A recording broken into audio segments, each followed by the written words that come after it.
모여 기도해 오신 여러분들 환영하고 축복합니다. 정말 이제 세월이 손살같이 정말 빠르게 가는 것 같습니다. 10월 달 벌써 중순이 되었습니다. 그래서 가을이 완전히 가을로 넘어간 것 같은데, 가을이 되면은 기대하는 것이 있습니다. 그렇죠?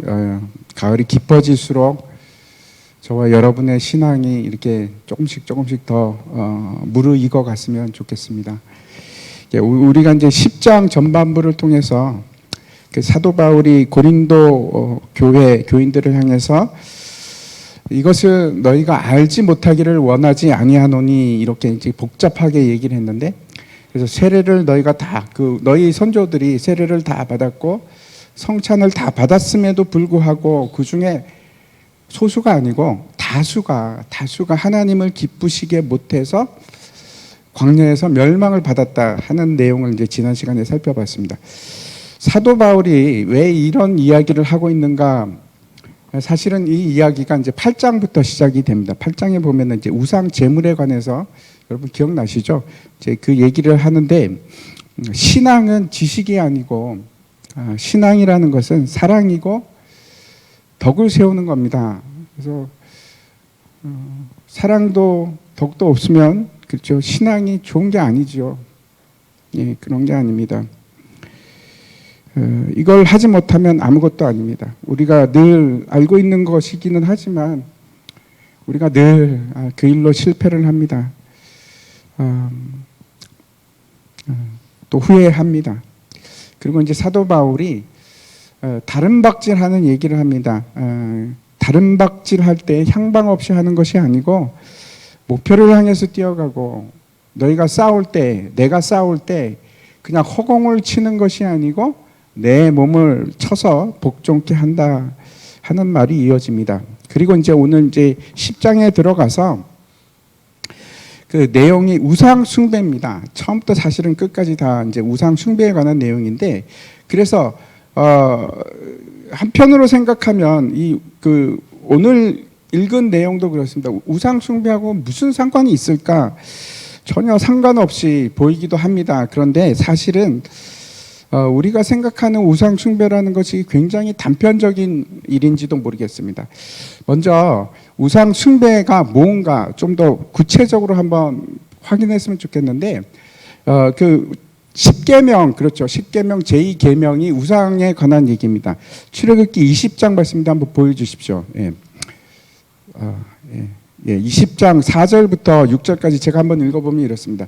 너를 위하여 새긴 우상을 만들지 말고, 또 위로 하늘에 있는 것이나 아래로 땅에 있는 것이나 땅 아래 풀 속에 있는 것에 어떤 형상도 만들지 말며 그것들에게 절하지 말며 그것들을 섬기지 말라. 나 내 하나님 여호와는 질투하는 하나님인즉 나를 미워하는 자의 죄를 갚되 아버지로부터 아들에게로 3대까지 이르게 하거니와 나를 사랑하고 내 계명을 지키는 자에게는 1000대까지 은혜를 베푸느니라. 이게 이제 두 번째 계명입니다. 그렇죠? 제가 질문 하나 드리겠습니다. 10계명, 10개의 계명 중에서 가장 긴 계명이 뭘까요? 혹시 기억이 나십니까? 10계명 보면은 다 짤막짤막, 주로 많이 짤막짤막합니다. 근데 2계명 여기 굉장히 길죠. 2계명 굉장히 긴데 사실은 2계명보다 더 긴 계명이 있습니다.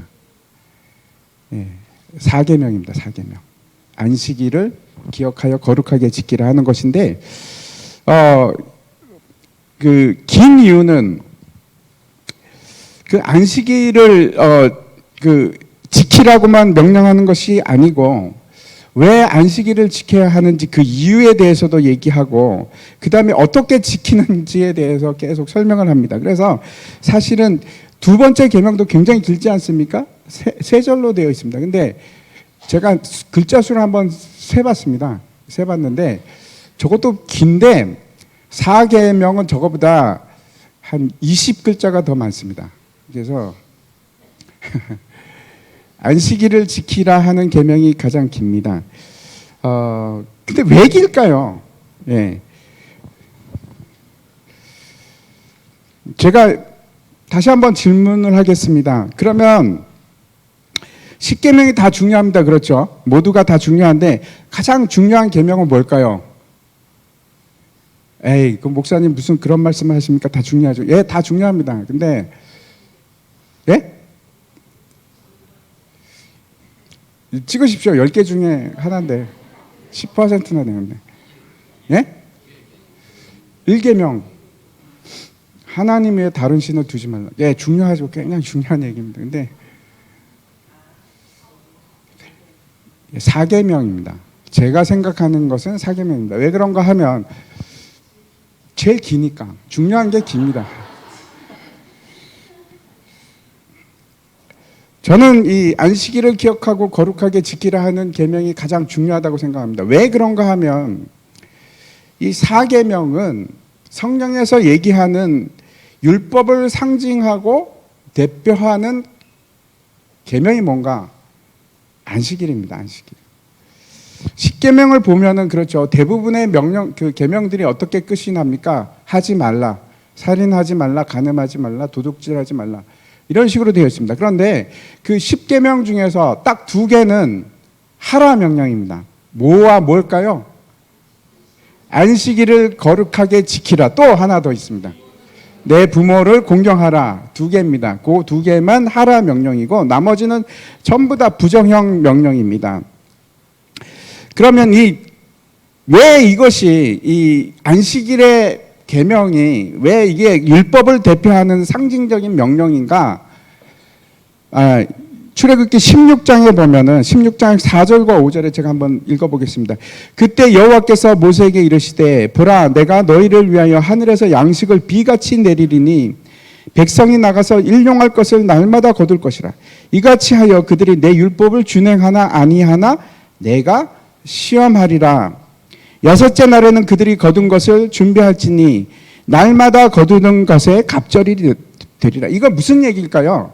이거 만나 얘기입니다. 그렇죠? 그 배경이 만나 얘기입니다. 이게 만나 얘기인데 여러분 이때가 10계명을 받기 전일까요? 받기 후일까요? 예?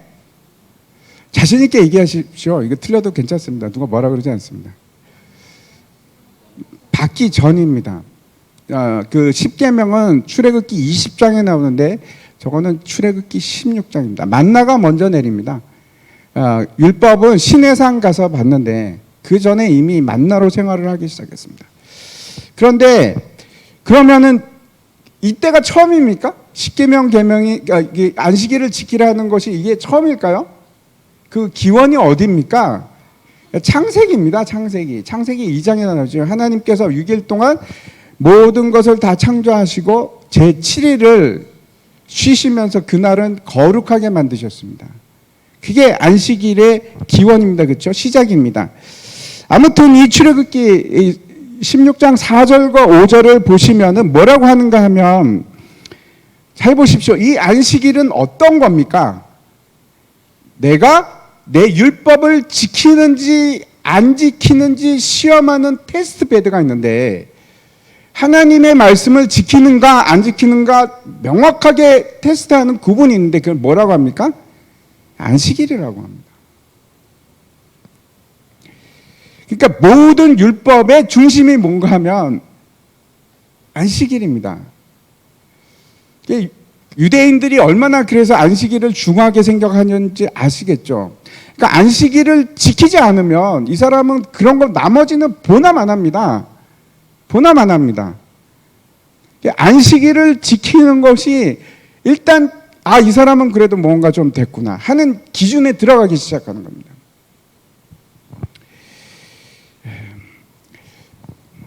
다른 안식일을 지키지 않으면서 하나님의 다른 법을 지킬 수 있는 방법이 없습니다. 나는 다른 건 다 지키는데 안식일은 좀 그렇습니다. 이거는 그런 거는 없는 겁니다. 저게 시작입니다. 테스트입니다. 그러니까 율법을 지키나 안 지키나 보는 이런 겁니다. 그렇죠? 만나를 주시는데 매일같이 주시는 게 아니고 6일만 주십니다.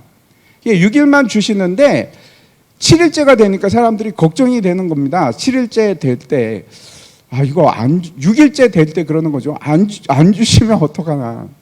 7일째 또 나갑니다. 근데 하나님께서 저거를 시험으로 네가 내 말을 순종하느냐 안 순종하느냐. 그러니까 6일까지 오고 7일째 오지 않는 것은 하나님을 순종하는지 안 하는지 보는 굉장히 중요한 그 요소가 되는 겁니다. 그러면 그래서 제가 얘기하는 것이 율법을 전체 핵심 가운데 두라 그러면은 어떤 걸로 테스트할 수 있냐? 안식일로 테스트하는 겁니다. 그러면 제가 또 한 가지 묻겠습니다. 10계명 중에서 가장 중요한 죄의 근원이 기본이 되는 율법은 뭘까요? 범죄함의 중심이 되는 거. 예? 예? 예, 우상숭배. 두 번째. 그래서 깁니다. 저게 제일 길고, 두 번째 안식일법이 제일 길고, 두 번째로 긴 게, 새긴 우상을 만들지도 말고, 섬기지도 말고, 그것에 경배하지 말라. 절하지 말라 하는 것이 너무나 중요한 것입니다.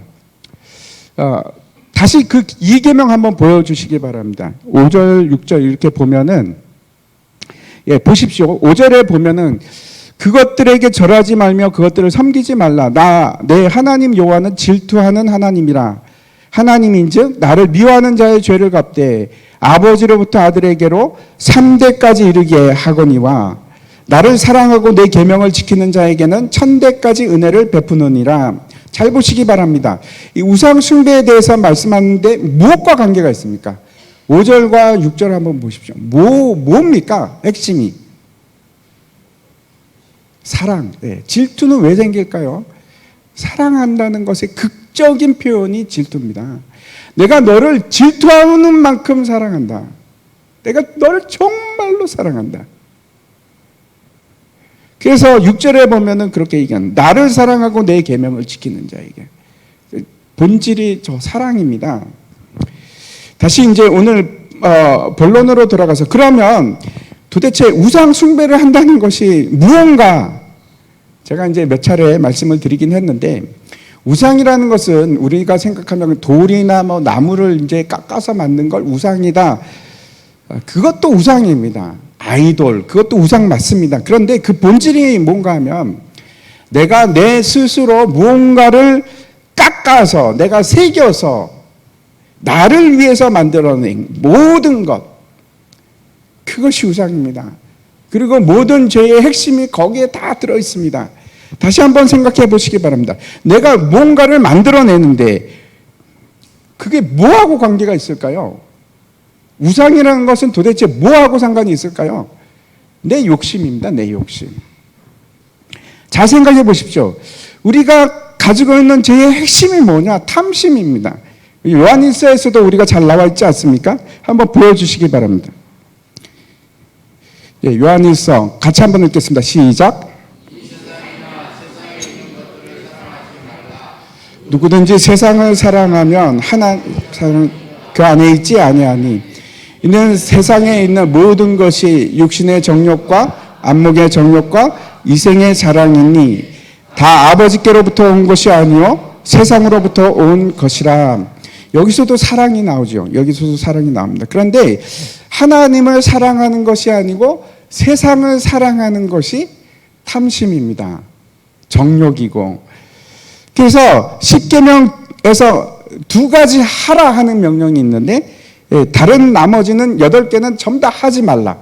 근데 하지 말라의 핵심이 뭐냐? 우상입니다. 우상. 모든 것이 우상 숭배하고 관계가 있습니다.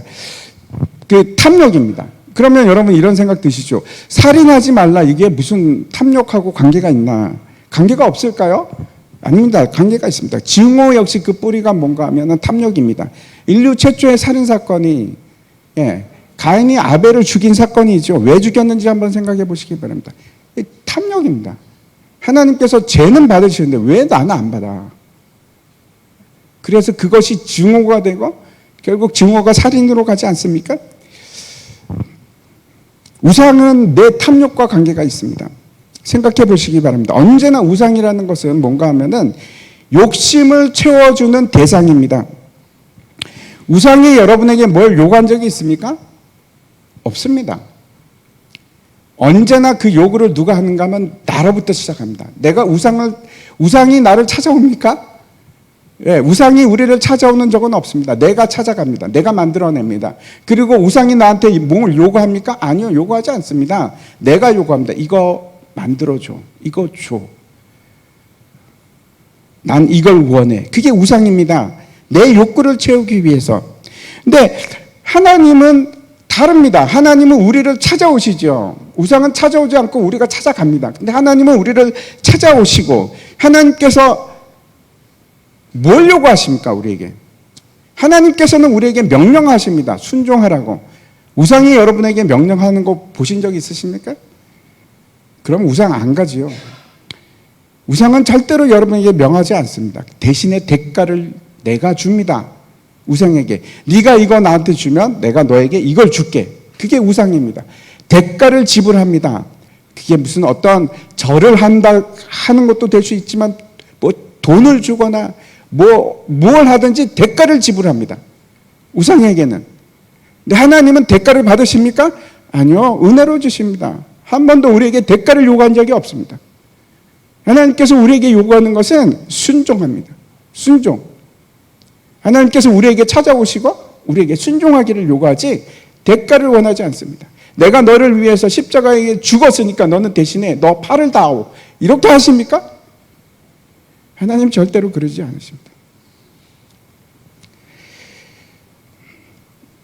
우상은 어떤 건가 하면 내 욕심이 그를 불러내고 그에게 요구하고 내가 대가를 지불하는 것이 우상입니다.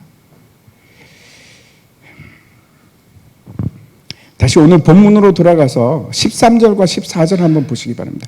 13절, 14절 말씀 제가 한번 읽겠습니다. 사람이 감당할 시험 밖에는 너희가 당할 것이 없나니 오직 하나님은 미쁘사 너희가 감당하지 못할 시험 당함을 허락하지 아니하시고 시험 당할 즈음에 또한 피할 길을 내사 너희로 능히 감당하게 하시느니라. 그런즉 내 사랑하는 자들아 우상 숭배하는 일을 피하라. 13절 여러분 잘 아시죠? 굉장히 유명한 구절입니다. 그런데 분명히 14절을 보면 그런즉 앞에서는 그렇죠. 너는 시험을 당해도 하나님께서 피할 길을 주실 거야. 그리고 하나님께서 반드시 감당하게 하실 거야. 이런 은혜로운 얘기를 막 하고 있는데 근데 14절에 가서 갑자기 그런즉 이렇게 나옵니다. 무슨 얘기입니까? 13절하고 14절은 굉장히 지금 밀접한 관계가 있습니다. 그런즉 내 사랑하는 자들아 우상 숭배를 피하라 이렇게 얘기를 합니다. 그 참 흐름이 안 맞는 것 같은데 전혀 딴 얘기를 하는 것 같은데 저렇게 얘기를 합니다. 이게 무슨 얘기냐? 어떤 얘기일까요? 이 모든 시험이 무엇으로부터 시작하는 겁니까? 우상 숭배로부터 시작합니다. 우상 숭배로부터.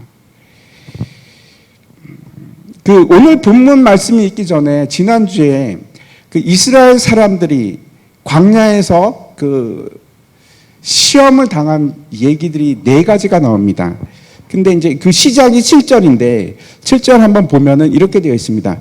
그들 가운데 어떤 사람들과 같이 너희는 우상 숭배하는 자가 되지 말라. 처음이 그렇게 됩니다. 그들 가운데 어떤 자들과 같이 너희는 우상 숭배하는 자가 되지 말라 그러면서 4가지 예를 들고 있는 겁니다.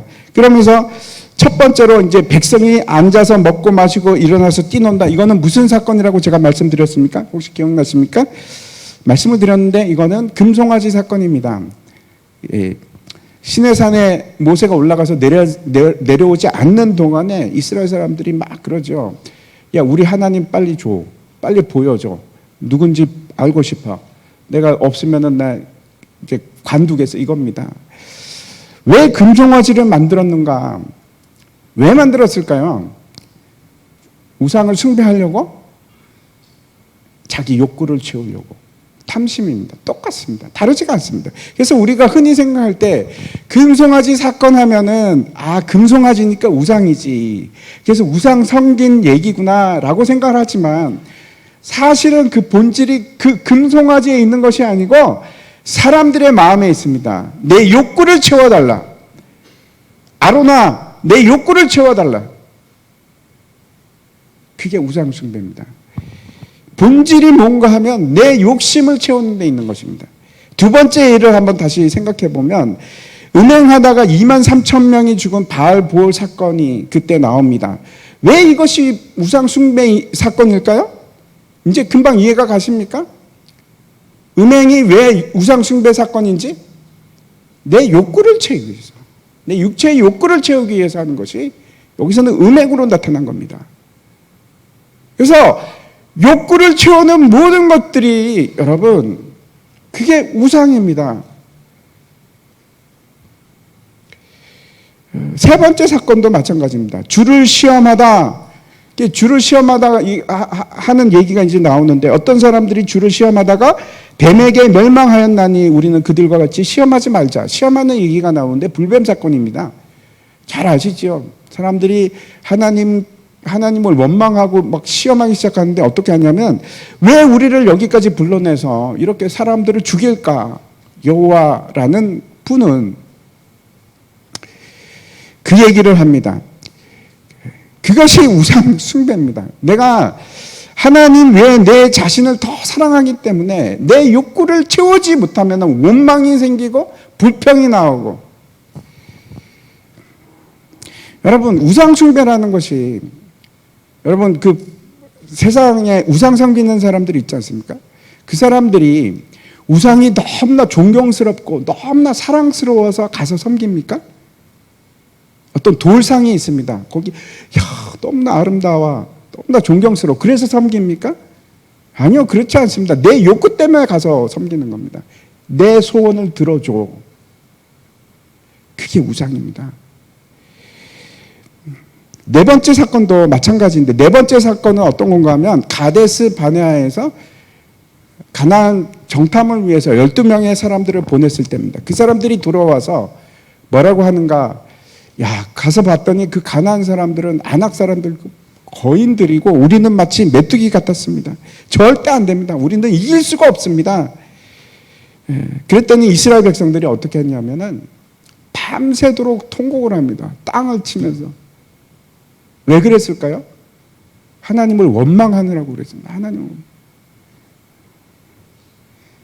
그리고 땅을 치면서 원망을 하면서 그 도대체 그 여호와라는 신이 우리를 여기까지 불러내서 우리를 망하게 하는구나. 우리를 죽이려고 그러는구나. 내가 속았지 이겁니다. 내가 속았지.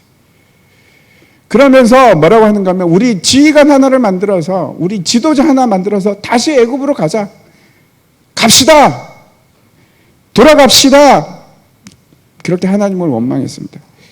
원망한다는 것이 어떤 뜻인가 하면 하나님을 미워한다 그런 뜻입니다.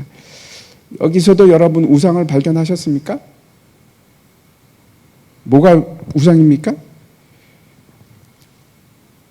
믿음이 아니고 내가 살고자 하는 욕구, 내가 살아남고 싶은 욕구. 혹시 여러분 그 살고 싶은 욕구가 우상이라고 생각해 보신 적이 있으십니까? 나 죽을 것 같아. 나 살고 싶어.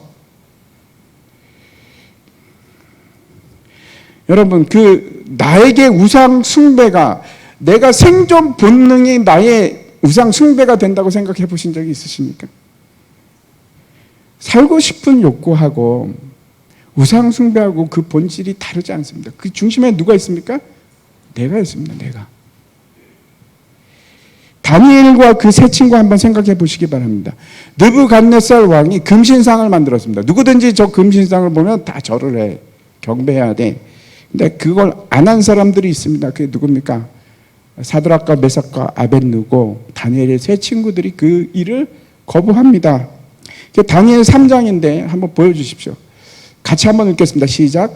왕이여 우리가 섬기는 하나님이 계시다면 우리를 맹렬히 타는 풀무불 가운데서 능히 건져내시겠고 왕의 손에서도 건져내시리이다. 그렇게 하지 아니하실지라도 왕이여 우리가 왕의 신들을 섬기지도 아니하고 왕이 세우신 금신상에게 절하지도 아니할 줄을 아옵소서. 그리 아니하실지라도 심지어 내가 죽는다고 할지라도 내 생존 본능이 문제가 아니고 그것이 내 우상이 아니고 하나님이 먼저. 그렇게 해서 수많은 사람들이 순교를 했습니다. 나는 살고 싶어. 늘 접고 하나님이 우선이야 하는 사람들입니다. 심지어 내가 죽는다고 할지라도 나는 하나님을 섬기겠습니다. 나는 하나님을 더 사랑하니까, 내 목숨보다 하나님을 더 사랑하니까. 그래서 에스더도 그럽니다. 죽으면 죽으리라. 이제 다시 본문으로 돌아가서 11절, 12절 말씀, 오늘 본문 처음인데 보시기 바랍니다. 같이 한번 다시 읽겠습니다. 시작. 그들에게 일어난 이런 일은 본보기가 되고 또한 말세를 만난 우리를 깨우치기 위하여 기록되었느냐. 그런즉 선 줄로 생각하는 자는 넘어질까 조심하라. 앞에서 살펴본 사람들이 그렇게 다 첫 번째만 우상 숭배가 아니고 첫 번째, 두 번째, 세 번째 하나님을 시험하고 하나님을 원망하고 다 본질이 우상 숭배입니다. 다 똑같습니다.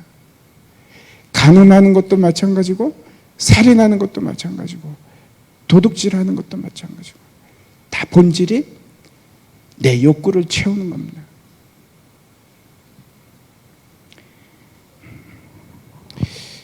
그 본보기가 되었는데, 그러면서 이렇게 얘기합니다. 선줄로 생각하는 자는 넘어질까 조심하라. 우리가 때로는 이제 시험에 승리할 때가 있습니다. 그렇죠? 앞에서도 말씀드린 것 같이 우리가 원하는 육체의 정욕, 안목의 정욕, 이생의 자랑들, 그것을 통과해서 야 승리했다, 그래 내가 이겼어 라고 할 수 있을지 모르겠습니다. 그러면은 그걸 통과하면 시험이 끝나고 다시는 시험이 없을까요? 여러분 생에 딱 통과하면은 그게 끝입니까? 예, 전혀 그렇지 않습니다. 전혀 그렇지 않습니다. 금송아지를 통과한 사람들이 바알 부올 사건에서 넘어지고, 바알 부올 사건에서 통과한 사람들이 시험, 하나님을 시험하는 일에서 또 넘어지고, 그 사람들도 또 원망하는 일에 또 넘어지고, 그렇게 걸려서 넘어집니다. 통과했다고 완전한 승리가 있는 것이 아니고 또 넘어지고 또 넘어지고. 통과했으면 더 이상 시험이 없는 그런 보장이 있으면 얼마나 좋겠습니까? 하지만 그렇지 않습니다. 그 큰 이유 중에 하나가 뭔가 하면, 어떤 사람은 그렇죠. 계속 같은 시험에 떨어질 수 있습니다. 그래서 2차 보고 3차 보고 4차 보고 10차 보고 십수하고, 하지만 그 시험에 통과하더라도 또 다른 유형의 시험이, 여간에서는 같은 시험이 또 반복되지는 않습니다. 그런데 이 시험을 통과하면, 내가 이겼다 자신이 붙을만 하면 살짝 바뀌어서 다른 유형의 시험이 또 옵니다. 그래서 이렇게 얘기합니다. 그런즉 선줄로 생각하면 넘어질까 조심하라. 광야에서 사탄이 예수님께 세 가지 시험을 합니다. 그런데 같은 종류의 시험이 아닙니다. 그렇죠? 같은 종류의 시험이 아니고 전혀 다른 형태의 시험들입니다. 주위를 보면 어떤 사람들은 계속 시험이 옵니다. 안타깝죠. 옆에서 보고 있으면 안타깝습니다.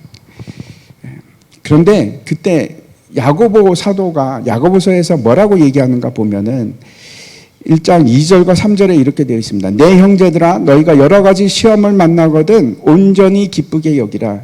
이는 너희 믿음의 시련이 인내를 만들어내는 줄 너희가 알미라.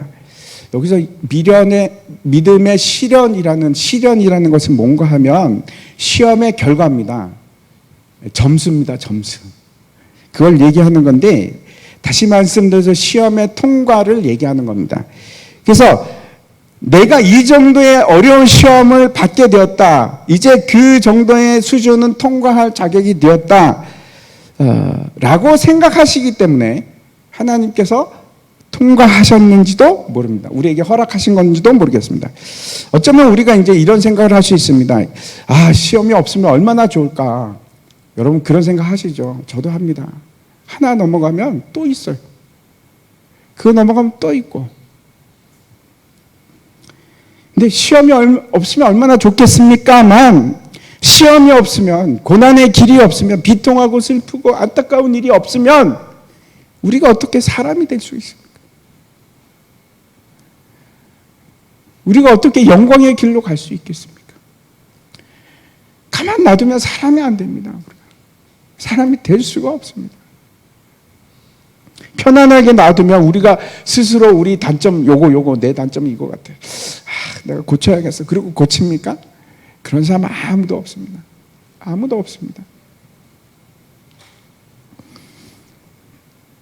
절대로 우리는 그런 사람들이 아닙니다. 고달프고 힘들 수 있지만 그렇게 함으로써 우리 체력이 길러지고 우리 근육이 늘어나서 자라나서 그래서 인내할 수 있게 되는 겁니다. 큰 산이 넘어가면 그게 끝인가? 아니요, 또 있습니다. 중요한 것은 오늘 그 핵심은 13절인데 13절 한번 보시기 바랍니다. 13절 같이 한번 읽겠습니다. 시작. 사람이 감당할 시험 밖에는 너희가 당할 것이 없나니 오직 하나님은 미쁘사 너희가 감당하지 못할 시험 당함을 허락하지 아니하시고 시험 당할 즈음에 또한 피할 길을 내사 너희로 능히 감당하게 하시느니라. 우리가 이 구절을 보고 있으면은 우리가 이제 어쩌면 너무 이 뜻이 쉽게 우리가 받아들여지고 그렇구나 라고 생각할 수 있는지도 모르겠습니다. 먼저 우리가 생각할 것은 사람이 감당할 시험 밖에는 우리가 당한 것이 없다. 저게 무슨 말일까요? 사람이 감당할 시험이라는 것이 도대체 뭘까요? 여러분은 어떻게 생각하십니까? 저도 오해하고 있었습니다. 사실은 오해하고 있었습니다. 첫 번째 우리가 감당할 시험이라는 게 뭔지 이제 우리는 흔히 이렇게 생각합니다. 사람이 감당할 만한 시험. 그래, 초등학생들은 초등학생에 맞는 시험, 중학생들은 중학생에 맞는 시험을 주시겠지. 하나님께서 딱딱 수준에 맞게끔. 그래서 대학생이면 좀 고난도. 저는 그렇게 생각을 했었습니다. 여러분도 혹시 그렇게 생각하셨습니까? 근데 제가 본문을 열심히 원문도 찾아보고 보니까 그런 말이 아닙니다. 예를 들어서 영어 성경에서는 저걸 어떻게 번역을 했는가 하면 사람이 당하는 시험은 모든 사람에게 일반적인 것이다. 그런 뜻입니다. 사람이 당하는 시험은 모든 사람에게 일반적인, 좀 다르지요? 느낌이 좀 다르게 느껴지십니까? 우리가 생각할 때는 그 사람이 감당할 시험밖에 주지 않는다 할 때 내가 들어갑니다. 그렇죠? 내가 감당할 시험을 주시겠구나. 그렇게 생각하는데 그런 게 아니고 우리 모두가 감당할 수 있는 시험을 주신다라고 말씀하는 겁니다. 일반적인 시험을 주신다. 그러니까 특별한 시험, 너는 특별한 시험을 줄게. 너는 좀 쉬운 시험을 줄게. 그런 게 아니고 그런 말이 아니고 모든 사람이라면 어떤 사람일까요? 모든 하나님의 사람이라면 다 통과할 수 있는 갈 수 있는, 감당할 수 있는 그런 시험만 주시겠다는 겁니다. 다른 얘기죠. 그런데 모든 사람이 감당할 수 있는, 그러니까 모든 하나님의 사람들이 감당할 수 있는 그런 시험을 주시는데 그래서 우리가 다 통과합니까? 아니죠. 그렇지 않습니다. 그럼에도 불구하고 우리는 실수하고 질 수도 있고 넘어질 수도 있습니다. 하지만 이 시험이 일생에 단 한 번으로 있는 그런 시험이 아니고 한 번 끝나면 다시는 오지 않는 그런 시험도 아니고 지속적으로 우리에게 옵니다. 다시 말씀드려서 이 감당할 수 있는 시험이라는 것은 내 수준에 딱 맞는 그런 것이 아니라 하나님의 사람이면 반드시 풀어낼 수 있는 시험. 그런데 떨어지고 실패합니다. 낙심하지 마시기 바랍니다. 저도 맨날 떨어집니다.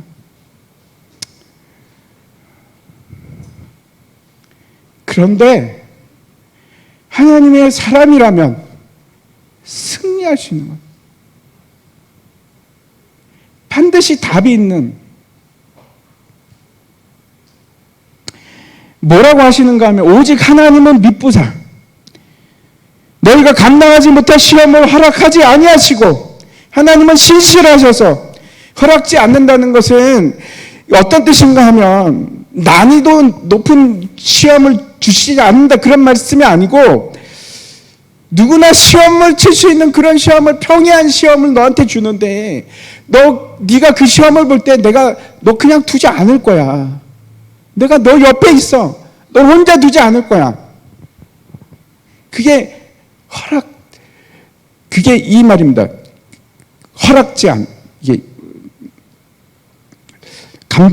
허락하지 아니하시고의 뜻입니다. 허락하지 아니하시고. 혼자 두는 것을 용납하지 않으신다는 겁니다. 이런 겁니다. 나는 시험을 낼게. 너 잘 풀어봐. 라고 하지 않으신다는 겁니다. 하나님은 신실하셔서 이길 때까지, 내가 이길 때까지 내가 널 놓지 않을게. 너를 붙들고 있을게.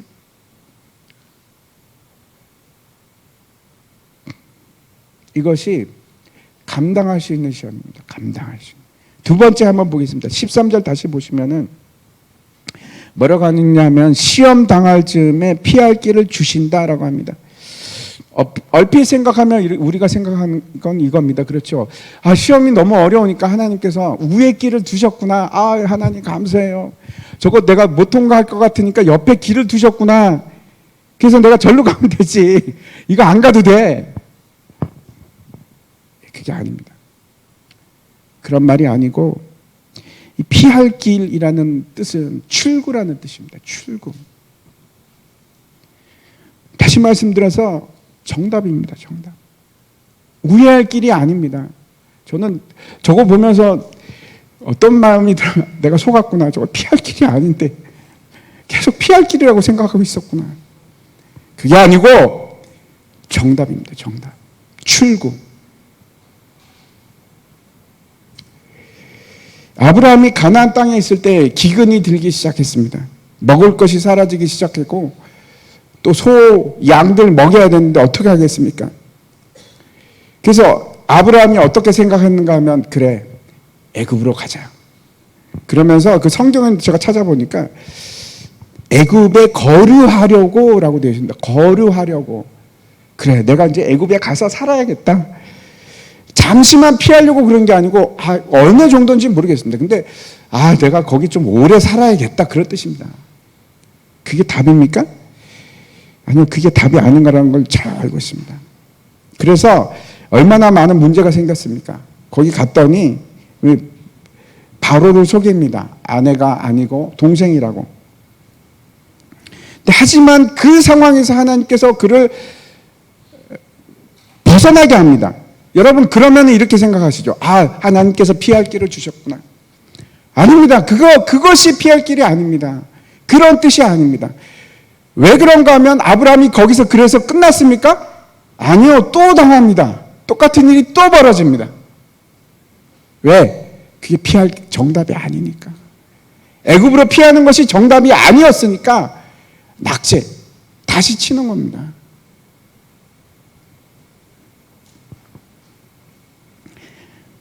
틀린 답입니다. 피할 길이라는 것은 시험을 끝내는 길입니다. 시험을 끝내는 길. 출구입니다. 출구. 벗어나는 길. 다시 말씀드려서 기근이라는 시험의 출구는 답은 애굽이 아니었습니다. 다시 말씀드립니다. 피할 길이 있다는 것은 무슨 뜻이라고요? 정답이 있다. 반드시 정답이 있다. 피하지 마십시오. 시험을 당했는데 피하지 마십시오. 아브라함처럼 피하지 마십시오. 또 닥칩니다. 언젠가는 그 산을 넘어야 됩니다. 이번에 피하면 어떻게 되겠지 뭐. 몰라. 귀찮아. 피할래. 그래서 끝날 일이 아닙니다. 그 일은 또 반복되고 또 반복됩니다. 그리고 그 정답이 어떤 걸까요, 그러면? 여러분, 굉장히 어렵겠죠? 난해하겠죠? 이해하기 힘든 거겠죠? 아닙니다. 그 답은 예수 믿는 사람이라면, 하나님의 말씀을 아는 사람이라면 너무나 뻔한 답. 저도 알고 여러분도 알고 너무나 잘 알고 있는 것이 답입니다. 예수님께서 성령에 이끌려서 광야로 가셔서 40일 동안 금식을 하시고 사탄에게서부터 시험을 받습니다. 우리가 잘 알고 있는 사건인데 그 첫 번째 시험이 무엇인지 잘 아시죠? 예, 어떤 것입니까? 이 돌들로 떡덩이가 되게 하라 하는 것이 시험 문제였습니다. 그때 예수님께서 뭐라고 대답을 하셨습니까? 신명기 8장 3절 한번 보여주십시오. 이게 예수님의 대답입니다. 너를 낮추시며 너를 줄이게 하시며 또 너도 알지 못하며 내 열조도 알지 못하던 만나를 내게 먹이신 것은 사람이 떡으로만 사는 것이 아니요 여호와의 입에서 나오는 모든 말씀으로 사는 줄을 내가 알게 하려 하십니다. 사람이 떡으로만 사는 것이 아니고 하나님의 말씀으로 살 것이다. 사람이 사는 것은 여러분 물질이 아니고 뭡니까? 하나님의 말씀. 믿으십니까? 여러분 그러면 이 하나님의 말씀은 뭘까요? 무엇인지 잘 아시죠? 제가 맨날 얘기하니까 하나님의 말씀은 예수 그리스도. 사람이 돈으로 사는 것이 아니고 사람이 물질로 사는 것이 아니고 사람의 생명은 오직 예수 그리스도께 있습니다.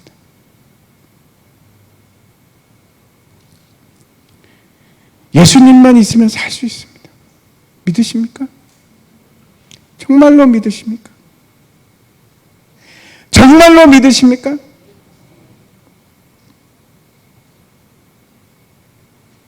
예수님이 생명입니다. 예수님이 없으면 죽고 예수님이 내 안에 계시면 나는 영원한 생명을 가집니다. 여러분 그게 저 세상에서만 그런 것이 아니고 이 땅에서도 마찬가지입니다. 이 땅에서도 마찬가지입니다. 에이 어떻게 예수님만 가지고 살아요? 저랑 내기합시다.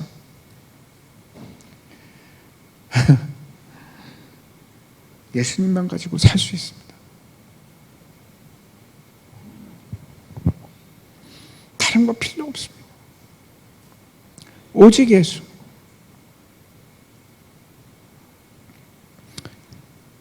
예수님 믿으십시오. 그게 생명입니다.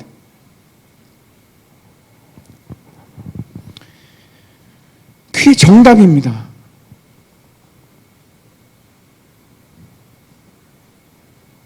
제가 1번 문제 정답 분명하게 말씀드렸습니다. 나중에 모른다 그러지 마십시오. 다시 말씀드리겠습니다. 사람이 떡으로 삽니까? 네? 아닙니다. 예수님으로 삽니다.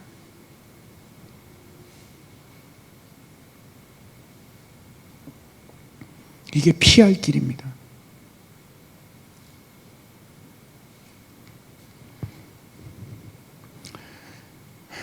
두 번째 시험은 사탄이 예수님을 성전 꼭대기로 데리고 갔습니다. 그리고 뭐라고 하는가 하면 뛰어내려라.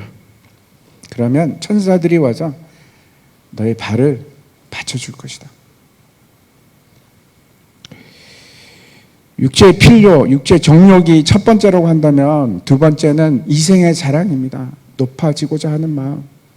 그것도 욕심입니다. 이게 우상입니다. 우상. 우리에게 숨길 수 없는 욕망이 있죠. 남보다 내가 높아지려고 하는 거. 사람들이 다 내 말 들었으면 좋겠고.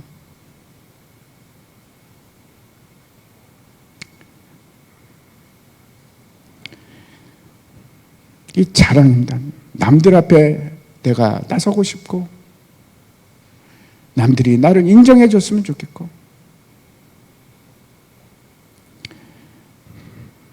나를 위해서 내 자신을 위해서. 이게 두 번째 시험 문제입니다. 여러분 정답이 뭡니까? 저도 알고 여러분도 아는 답입니다.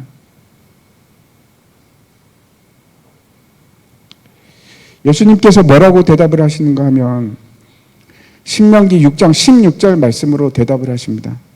같이 한번 읽어볼까요? 같이 읽겠습니다. 시작.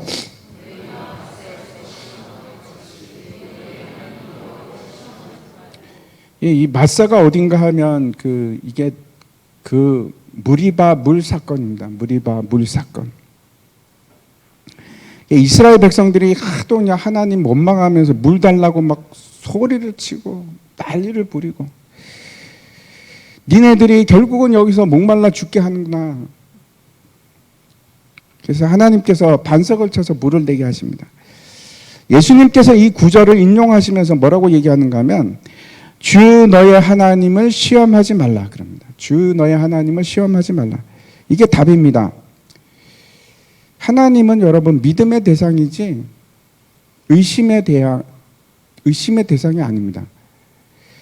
이게 무슨 말인가 하면, 이스라엘 백성들이 마치 자기가 하나님이 된 것처럼 욕을 합니다. 이렇게 해, 저렇게 해. 하나님이랑 그분한테 얘기 좀 해. 이렇게 해달라고. 그랬더니 이스라엘 백성들만 그랬던 것이 아니고 모세도 똑같이 그럽니다. 자기가 마치 하나님인 것처럼 이스라엘 백성들한테 욕을 막 하면서, 그래, 이렇게 할게. 마치 자신이 하나님인 양. 우리는 여러분 피조물이지 창조주가 아닙니다. 여기에 하나님께서 우리에게 원하는 것은 순종이지 내가 하나님을 순종하게끔 만드는 것이 아닙니다. 여기에 해당하는, 제가 말씀드린 이것에 해당하는 모든 것이 여기에 포함이 됩니다. 무슨 말인가 하면, 내가 성전에서 뛰어내릴 테니까 하나님 받아주세요. 누가 하나님입니까?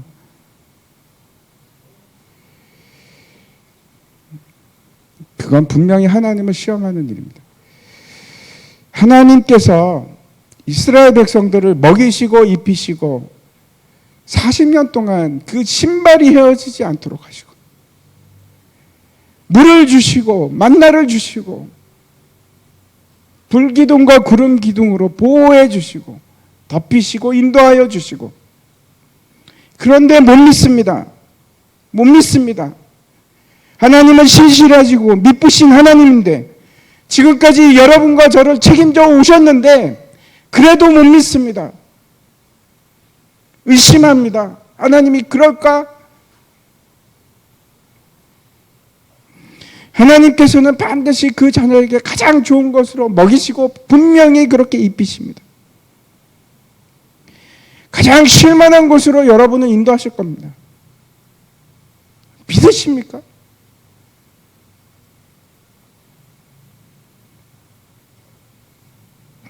의심을 버리시고 하나님을 믿으십시오. 시험하지 마시고, 하나님은 시험의 대상이 아니고 믿음의 대상입니다.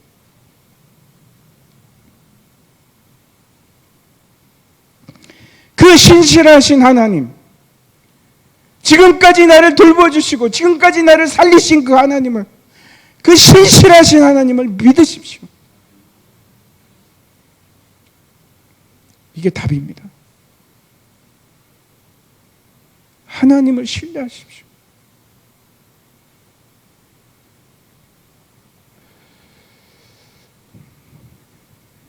내가 성전에서 뛰어낸다고 죽는 것이 아닙니다.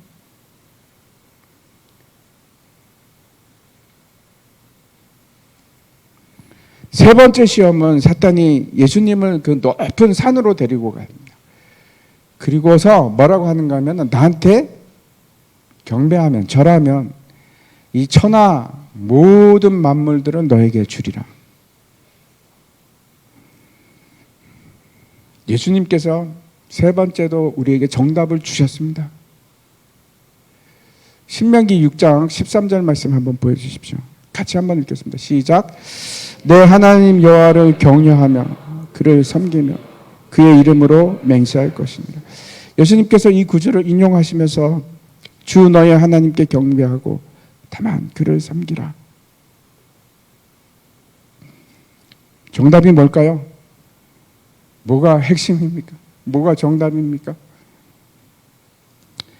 우상 숭배하지 말랍니다. 우상을 숭배하지 말고 오직 하나님만 섬겨라. 세 번째 답입니다. 결코 사람이 두 주인을 섬길 수 없습니다. 하나님을 섬기든지 세상을 섬기든지.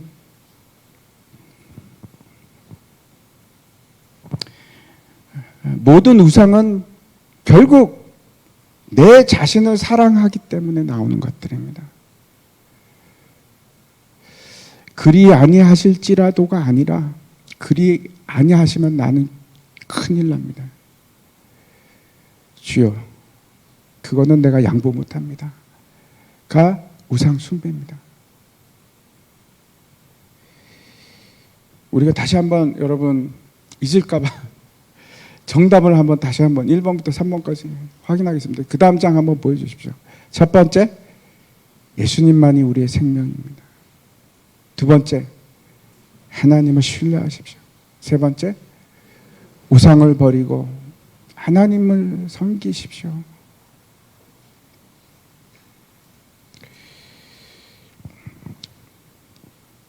하나님을 신뢰한다는 것은 내가 하나님인 척 하는 것이 아니고 피조물로 돌아가서 하나님께 순종하는 겁니다. 그를 의지하고 그를 믿고 따라가는 겁니다.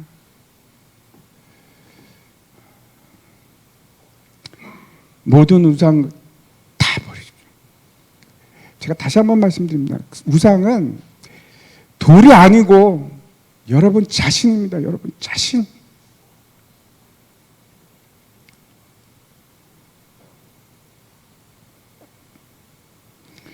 이제 그 13절의 세 번째 내용을 보도록 하겠습니다.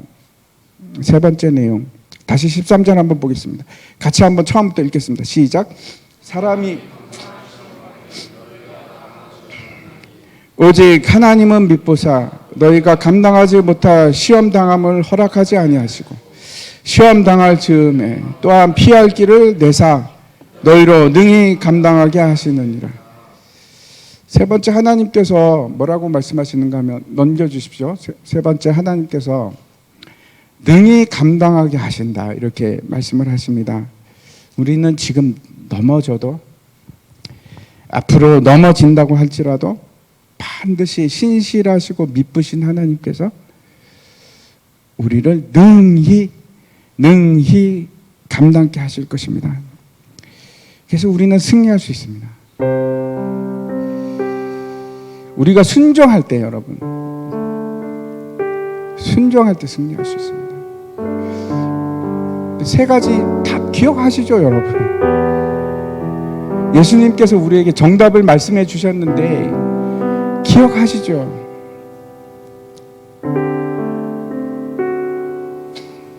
그게 피할 길입니다.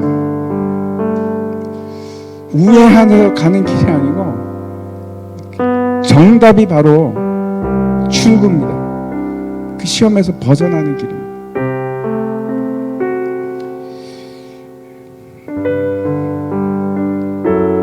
사람들이 자기 자신에 대해서 참 관대합니다. 내가 이렇게 대우를 받아야 해? 늘 그런 생각을 합니다. 늘 그런 생각을 합니다. 누가 뭐래도 나는 그렇게는 못 살아. 여러분, 이게 다 우상 숭배인 거 아십니까?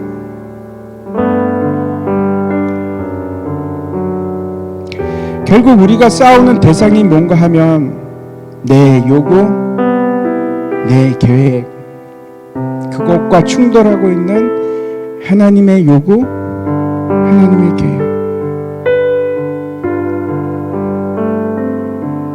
근데 우리는 너무너무 내 자신을 사랑해서 내 요구를 놓고 싶지도 않고 내 계획을 취소하고 싶지도 않고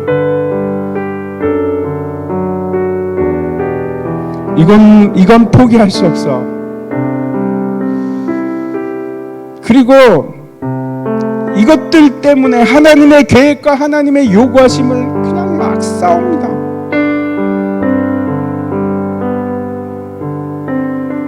그래서 사도 바울이 그러는 겁니다. 내가 내 몸을 쳐서 복종하게 한다.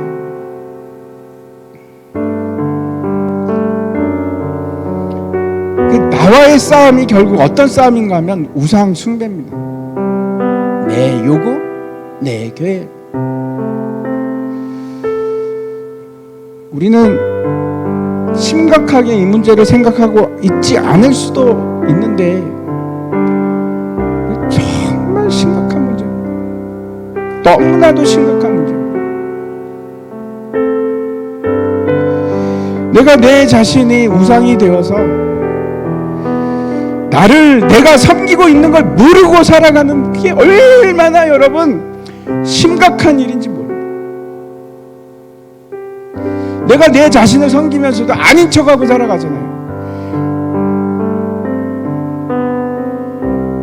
끊임없이 내가 내 우상을 새겨서 깎아서 만들어 놓고 달고 다니면서 그걸 섬기고 경배하고 높이고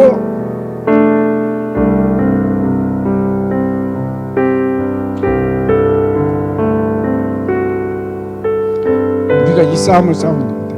이 싸움을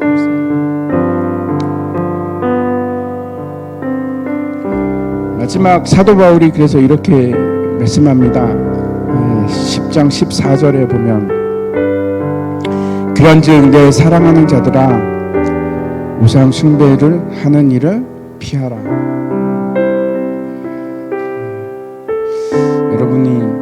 여러분께서 이 일에 승리하셨으면 좋겠습니다. 우리 마지막